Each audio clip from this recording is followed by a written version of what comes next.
Here at the Digital News Desk with Watertown Mayor Sarah Pierce to talk about the work session that is tonight on February 10th. A few things on the agenda, just a couple that are both very interesting. So first I want to pick up where we left off last time, talking about the executive session with the special investigation. After our interview, it was learned that the lawyer's decision that it was okay to go into executive session came after the fact, didn't come beforehand. There's been criticism that it came after the fact. Update us with that, because you may have, I don't know if you've learned more or if you know more in terms of more legal opinions that you've gotten, but you still feel confident that it was the right move. How so? What more this week gives you that confidence that you were okay going into that session without having it be an executive session with no member of the public, no member of the media? Sure. So we have not one, but three legal experts who have weighed in on whether or not it was executive session material. Two separate attorneys that work for the city, as well as the New York State Committee on Open Government, who maintain that we were not conducting city business. This is a state police criminal investigation, so not city business, and that we were permitted to proceed in the manner that we did. And again, the state police, they're directing the investigation.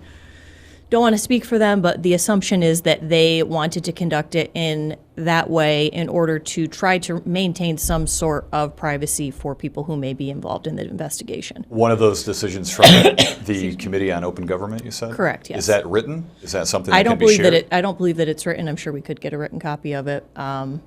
Could certainly do that. Okay, we'd like that. On the agenda tonight, interesting about a fossil in the Black River. This is intriguing, and you and I were just talking momentarily before we started recording, and I wish she had more information on this. I wish she did too. Yes, she had more information. You'll learn more about it tonight. But what do you know so far? Give a synopsis of what you've been told. A very unusual item on tonight's work session agenda. We will have somebody who will be remoting in from the I believe it's West Virginia University, an expert there who somehow has determined that the Black River is home to a 450 million year old squid fossil. And I believe the intent is to try and somehow unearth that fossil. Again, we'll learn more tonight. We'll learn more about the significance of it. We'll learn more about how they found out that it was there. But it is certainly an unusual topic and something that I think a lot of people will be talking about. Yeah, I mean, so old, right? So I mean, old. 450 million years. How did they discover it? How do they determine it's 450 million years? Where in the river is it? All great questions, and I didn't realize it was something out of West Virginia. Yes. So I wonder how the Black River got on their radar. I do not know, but, and again, I wish I had more information on it, but we will be speaking with that individual tonight and be able to get all our questions answered.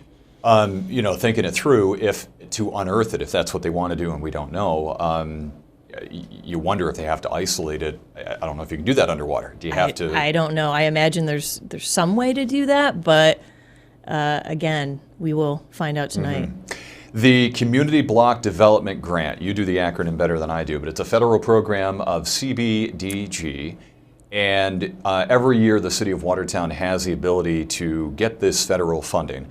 We're going to talk about what that funding does, but do you know if it's funded right now? Because out of Washington, there's a federal spending freeze on a lot of programs. Correct. What do you know about it? The assumption would be that it is funded. Obviously, as we've seen, things are subject to change with the federal government and the dollars that communities and other organizations are awarded. So I believe tonight will be proceeding as if it is funded. I'm not sure if there has been any communication between our planning department, which oversees the grant, and the CDBG office. I would assume there has been, but again, everything I think at this point under the new administration is subject to change, but we have to proceed as if we are going to receive this funding. So again. Tonight you learn you have a presentation about if there's a person in charge of that program for the city. Is it a planner? Sure, yes, typically Mike Lumbus. Perfect. And then somebody from his office, I would assume. So they're going to come forward with some ideas of how to use that money for this year. That's up to about $1 million, Correct, right? yes. So what are some things that money has been used for in the past? So in the past, and I think it's important to note for the community, so the Community Development Block Grant Program, this is funding that is used in low to moderate income neighborhoods. So it's kind of targeted at lower income neighborhoods, making improvements there, or making improvements in the lives of people who are in that population. So in those neighborhoods, we've done a number of infrastructure improvements, whether that be sidewalks, road repairs, water projects. There's also different programs like the backpack program for Watertown City School District that this is funded. There's programs that help first-time home buyers, help people who are in that low to moderate income bracket make repairs to their homes. So again, it's very wide-ranging what we do with these CDBG funds.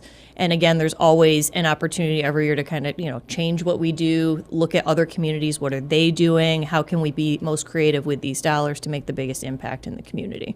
So if it wasn't funded, I mean, that would be, and you don't know, there's no indication it wouldn't be, but it has made some significant differences. Oh, definitely. Yes, as far as infrastructure projects go, as far as, again, the home buyer program goes, helping people become home buyers, helping people make upgrades to their homes, the programs, like I mentioned, the Watertown City School District Backpack Program. So it has played a very important role for a number of years in the community.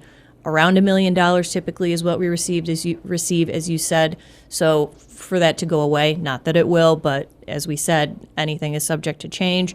Would be a bit of a blow to the city. Yeah, it's something the city would not probably be able to absorb with its financial situation. So backpack program, new home ownership program, infrastructure. Any idea what kind of infrastructure programs might be in this one, or what areas of the city it would? I do not know what they're going to be proposing tonight, but again, tonight is the very early starting point for the planning department to say, okay, this is what we're recommending we do this year, and then of course the city council can weigh in and say, well, I think we should do X, Y, and Z. People can share their ideas, and also the public can share their ideas. We always make the public a part of the process when we do this, so we're open to suggestions as we look to formulate the plan for 2025. And is that a tonight thing, or the public can weigh in that later on? That will be gradually as we go on. Tonight's just an initial presentation. They typically will show the map of what areas of the city would qualify as low to moderate income. So it's just a starting point to get some ideas flowing. Good stuff out of the planning department. All right, a quick interview for this week, but thank you. Yes, Appreciate thank you. it.